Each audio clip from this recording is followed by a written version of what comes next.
everyone. I hope that your new year is off to a great start.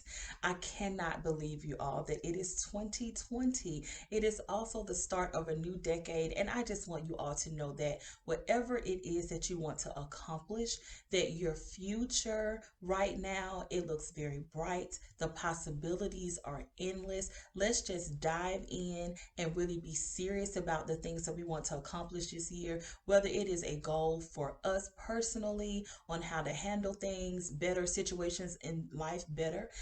Even if you are a parent of a child with a communication disorder or special needs, and you have things that you want to see them accomplish, or maybe things that with them that you want to handle better, now is the time to really dive into that. And I really believe that we all can do it. It just takes focus, determination, and consistency. So now that I've gotten that out of the way, I just wanted to check in with you all to see if you're keeping up with everything that I'm putting out for you all, because I really am putting forth an effort to make sure that I'm getting content out to you all a lot more over some, and I'm also paying attention to you, the things that you all are commenting on. Some of these things I've already had planned ahead of time, so I'm trying to do the best I can to get to some of the things you all are wanting me to do.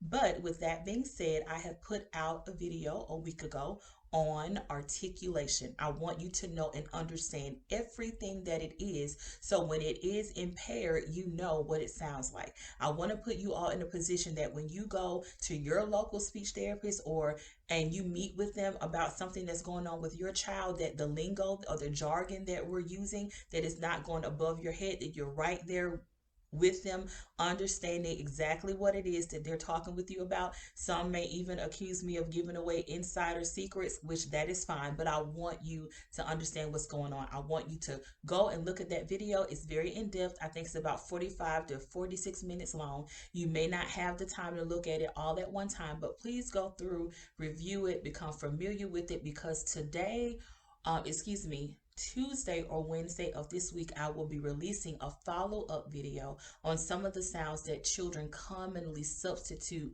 for other sounds, or they commonly mispronounce. And I think I'm going to start with K and G. The way I plan on doing that is explaining to you how those sounds are made, what does it look like when it is impaired, and some techniques and strategies that you can use to help to correct the production of those sounds. All right, so I want you to go and check out that articulation video, understand what it is, so that once I start releasing these technique videos on these technique videos on certain sounds, and you are not oblivious to what I'm talking about. And if you are, and if you're catching up to it late, you can always go back, and look at it later. All right, and so also I have released on my new channel, Holistic Speech Therapy Solutions. Please, you guys, support this channel, because the time that I was away, I kept thinking, like, I really want something for the caregivers or the parents of those I serve that have communication disorders. I think that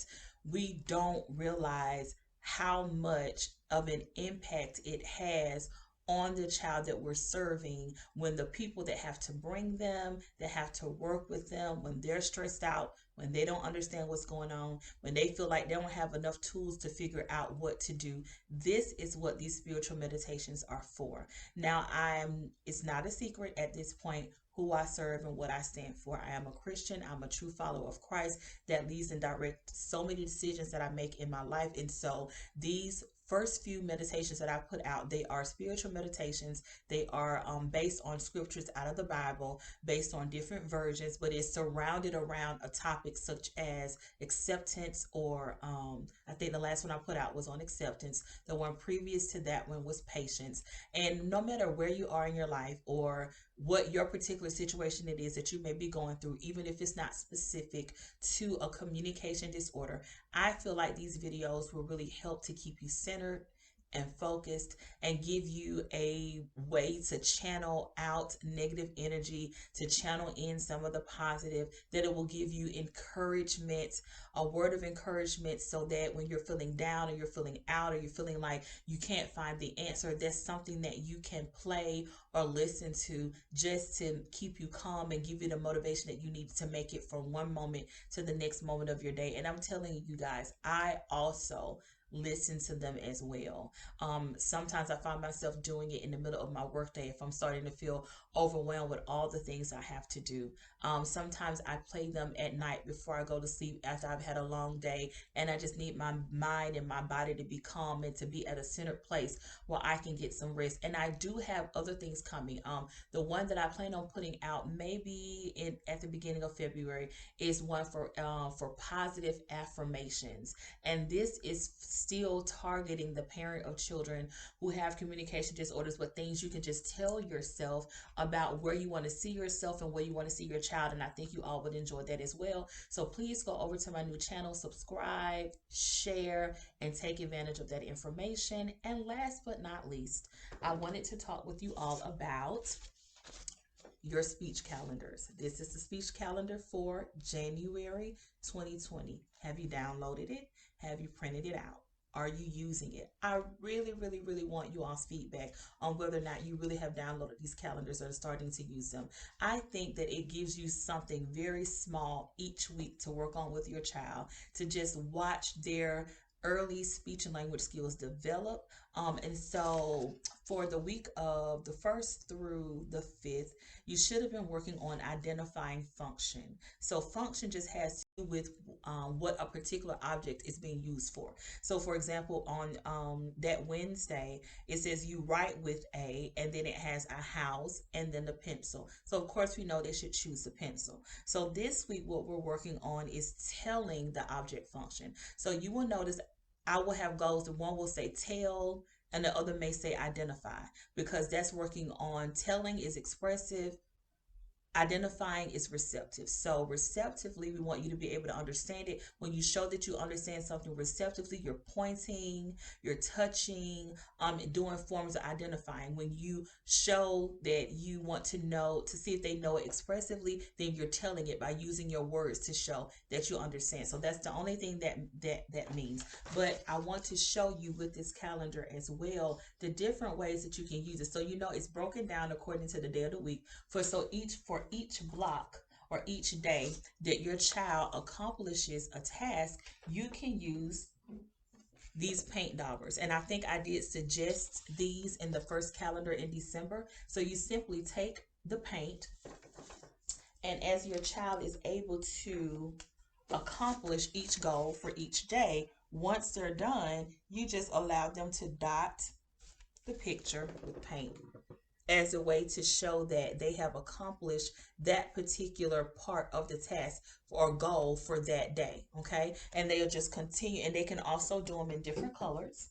So as they finish up each day, then they're able to go in and put in a daub of paint, and this is just a way for it to be interactive for them. Okay, another thing that I think I mentioned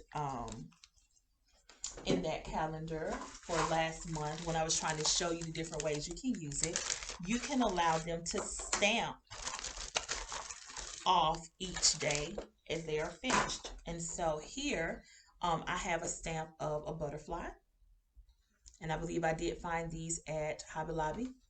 And I also have an ink pad, also found at Hobby Lobby, and they can just stick it in there, squeeze it in there really well. And then once they have completed that target for that day, you can just go in and stamp it and see. I think you can get up there. See the butterflies right there. They can just stamp it off, as they go. All right. And then another idea I think that was given, your child can use magnetic chips. So these are chips like bingo chips. So as you cover each task, they're able to cover it up. Now this one may be a little tricky because it just depends on if you're going to leave it in a place where they can leave the chips on there, and as they collect them, then they are able to, I'm going to see if you can see it on this side table, but as they collect the chips for each day as they accomplish the task, you can just leave it on an area that is flat, and they can just put the chip over each day, and then once they've done a whole week, then they can go in and it will take them up magnetically. So these are just some different ideas on how you can make these calendars interactive with your children. I just want you to take the time out and present it to them and try. And as you continue, if you do this each month, each week they are working on something. You can always collect those calendars in a binder, go back and review those same skills later, and you can watch how their skills are just going to flourish from week to week. And I also told you that on these calendars there are some suggestions of activities for parents to do. So at the end of January, each week from the 27th through the 31st, it's nothing that your child has to do. This week is about you as a parent. So one of those things is, what strengths did you observe with your child? It's getting you to think about, since we've been doing this, what things have they begun to do better? The next one is, what are some weaknesses? What are some things they still need to work on? Then on the 29th, it says, what can you do to help your child communicate better? So this whole week is thinking tips, but it's also giving you the suggestion to go back and review everything you've learned with them from the calendar to make sure that it's going to stick. So it's interactive for everybody. And then, like I told you before, last but not least, on each Saturday, there's not necessarily anything you have to do, but there is a suggestion of an activity that you can download or buy. This time for the calendar is suggesting activities that I've created that you can find on my website, which you should be able to get back to that by the end of the week, or through my Etsy shop, activities that you can download and use to work on the objective for each week. And I'm not suggesting things to you that I myself have not used or is currently using with a child. And so it also gives you, I think for Saturday, after the 31st, is also making the suggestions for you to go and listen to the meditation. So it's interactive for everybody. It has suggestions of activities that you can use at home, plus the calendar itself that gives you the objective and how to target it and work on it. So I just want you guys to encourage you all to take advantage of these opportunities and the information that's being made available to you. If you have any questions, please feel free to contact me, and I look forward to seeing you guys in the next video. Bye bye.